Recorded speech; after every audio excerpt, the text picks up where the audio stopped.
Welcome into 5 Wide Fantasy. In today's video, I'm sharing my highest upside player at each position in fantasy football heading into the 2023 season.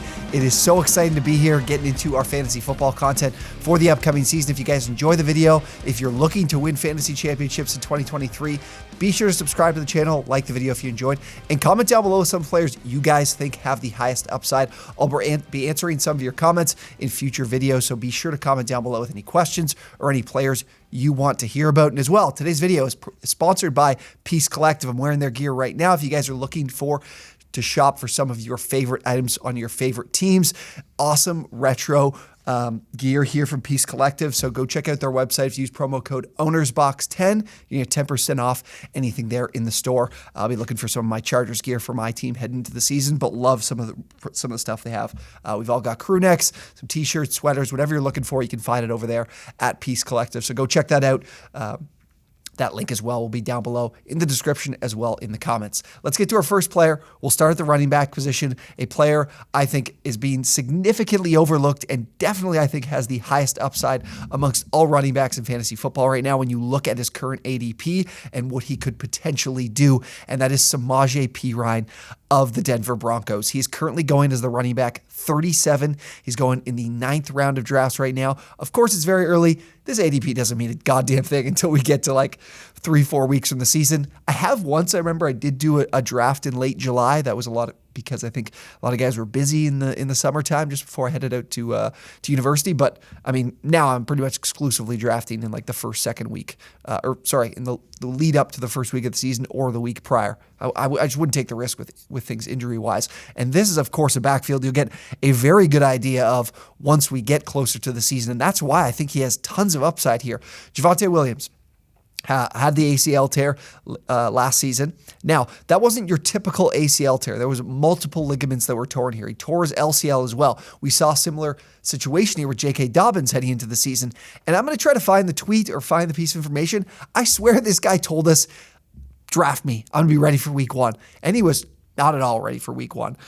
He missed pretty much all of September, played just 8 games, really did not look like himself. He managed to be, kudos to him. He managed to be really productive for a little stretch there in the latter half of the season. I think it was like December, despite the fact he could not run. He was basically running on one leg. So I do think this injury for Javonte Williams, although he was seen at OTAs in a limited fashion, is one where it seems like players are able to get some work in, but are they ready for game experience and once they get into the season? I don't think so. I don't know if that changes with Javonte Williams either. And Samaje Perine has proven to us that he can be that RB1. He is a 3-down back in this league. He's not the most productive runner, but he's an excellent pass catcher. Sean Payton has confidence in him. That is why they added him through free agency. They spoke very highly of his capabilities of being that 3-down back for them should they need him, and I expect them to need him.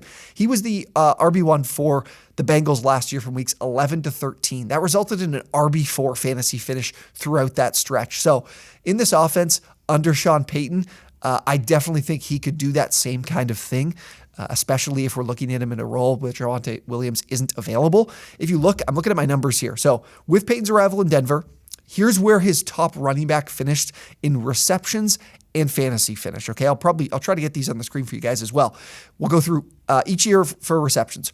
2021, 9th, 2020, 1st, 2019, 3rd, 2018, 4th, 2017, 2nd, 2016, 14th. That 2016 season, they had 2 guys finish with 40-plus receptions. So this load was the workload here in the receptions category was just split.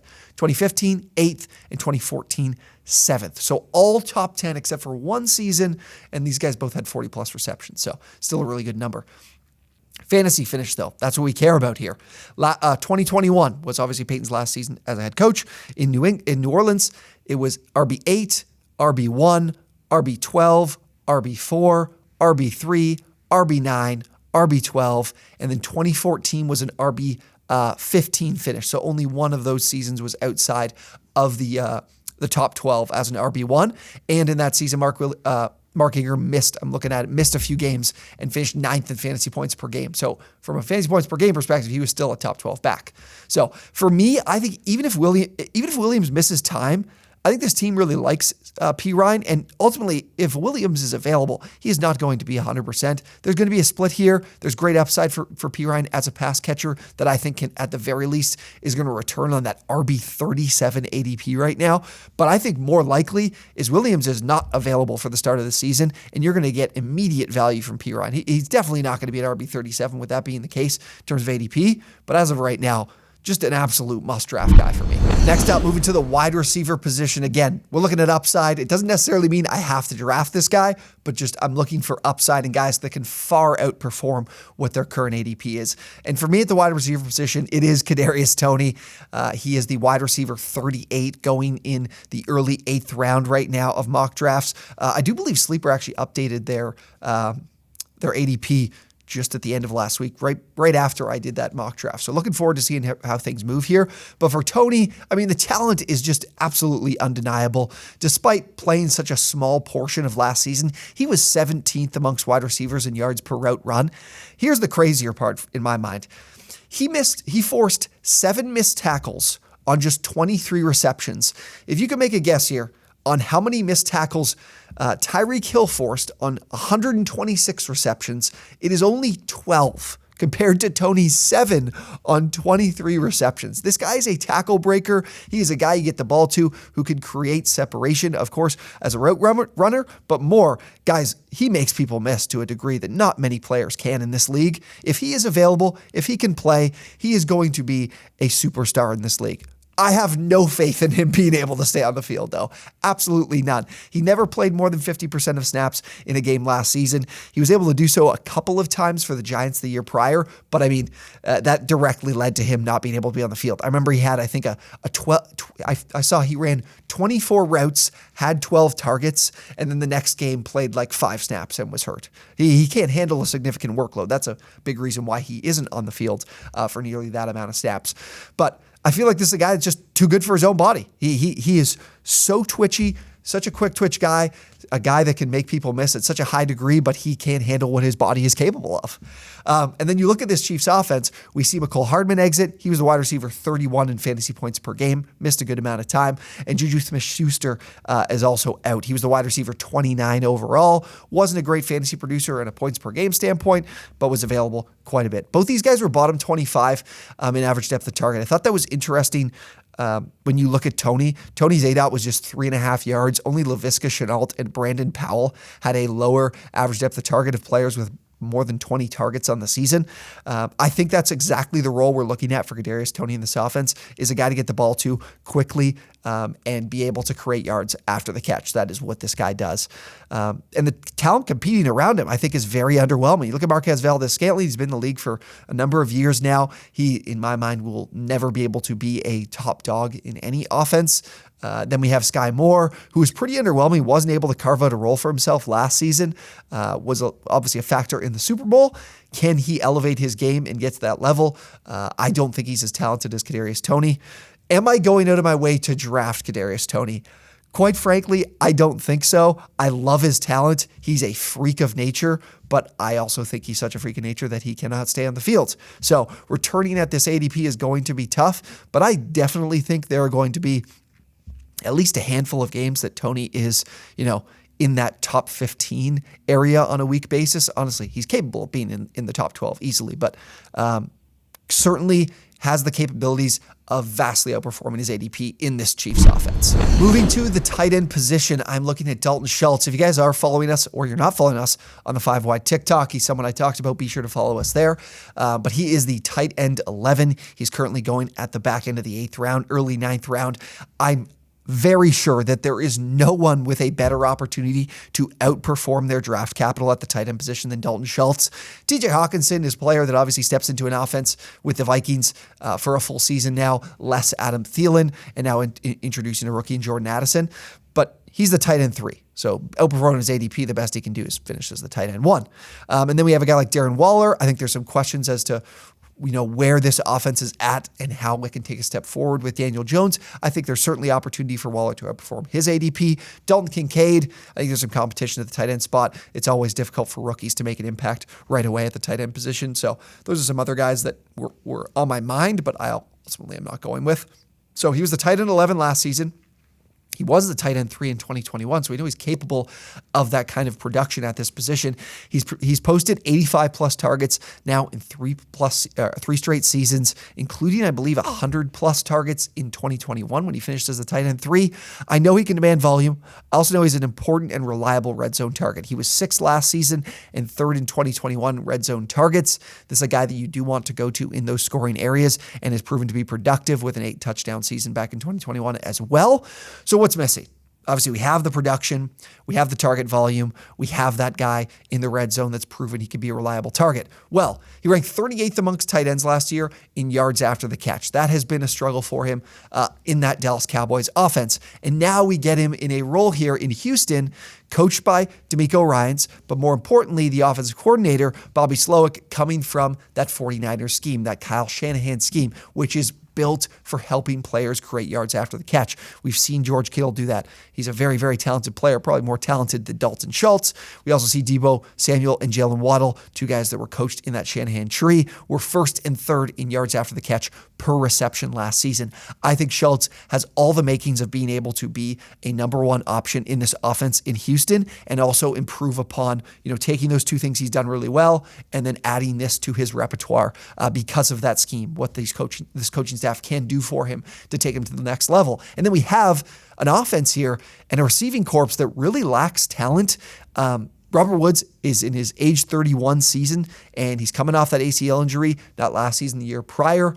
He was very underwhelming in Tennessee. Obviously, we have Nico Collins, who I don't think has the talent to be able to be a number 1 wide receiver in an offense. A 57.8 catch rate last season, not very good at the position. And then we have John Mechie in his return from leukemia. I'm not sure where his role will be in that return. Then they have a couple of rookies that they could potentially put into the offense in Dell and Hutchinson. But I really like Schultz here. I think this is a team or a coaching staff that's proven that they like the tight end position, can really help Schultz evolve here. And I'm very confident in CJ Stroud stepping in immediately and being a productive passer in this league. So I love Dalton Schultz as a guy to really skyrocket and demolish that ADP he's at. My last player here, we're going to the quarterback position. I'm looking at Deshaun Watson, a guy I really liked when he made his return at the tail end of last season. He had what I thought was a solid schedule, and he absolutely flopped. But Deshaun Watson right now is the QB 10 going late in the 7th round. The quarterback position is going to be one that is going to be very interesting in draft season because I think it's really elevating in terms of ADP, in terms of these quarterbacks going fairly early in your drafts. We're looking at the QB 10 here, like I said, going in the 7th round. Justin Fields was the guy that I really liked as that guy that if you can find value at the quarterback position, it's going to help you win your league because you can avoid it in these early rounds that a lot of people won't be doing and be able to build up at those other positions. So quarterback's going to be important. But looking at Deshaun Watson last year, getting into my numbers, he was 32nd amongst 41 qualified quarterbacks in turnover-worthy play percentage. He was also 37th in completion percentage at just 58.2%, and he only averaged 6.5 yards per attempt, which was 31st, again, amongst 41 qualified QBs. So not good. Really, really, really not good. But everything's in place for this guy. I mean, we obviously come into a season now. He gets a full off season where he gets to train with this team in preparation for week 1. He obviously got to work with the team, but he wasn't going to the year as a starting QB and had a massive suspension looming. So now goes into the season with the expectation of being a guy the entire season. And you look at some of these things here that really tell me that he's built or he's putting an offense in a situation to be successful. Only Justin Fields had more time to throw in 2022. He had a 3.31 seconds per drop back to throw. Again, Justin Fields the only one hanging onto the ball longer than Deshaun Watson. 7th best pass blocking grade from his offensive line. We have Jack Conklin. We have Jedrick Wills. We have Wyatt Teller, Joe Bitonio. Like, there's a ton of talent in this offensive line to be able to protect for him and help him be more successful. And here's the thing that I think elevates this offense as well. He has that time to throw. Obviously, there's the going through the tape where potentially there's just no guys to get the ball to.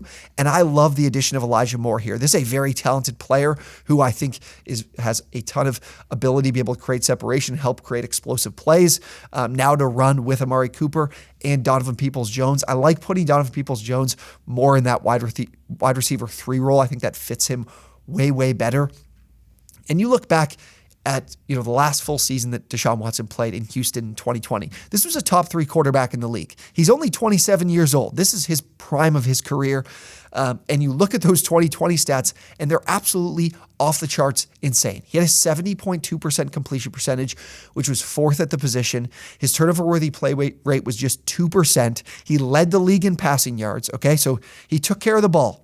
He had a really high completion percentage, but not only that, he paired that with having the 5th best completion percentage on passes of 20-plus air yards, 49.3% completion percentage, and he didn't just complete them at a high level, he threw a ton of them. He had 33 completions of 20-plus yards, which was 2nd at the position. So not only was he super efficient in being able to complete his passes, he also wasn't afraid to push the ball downfield, and he was really successful doing it.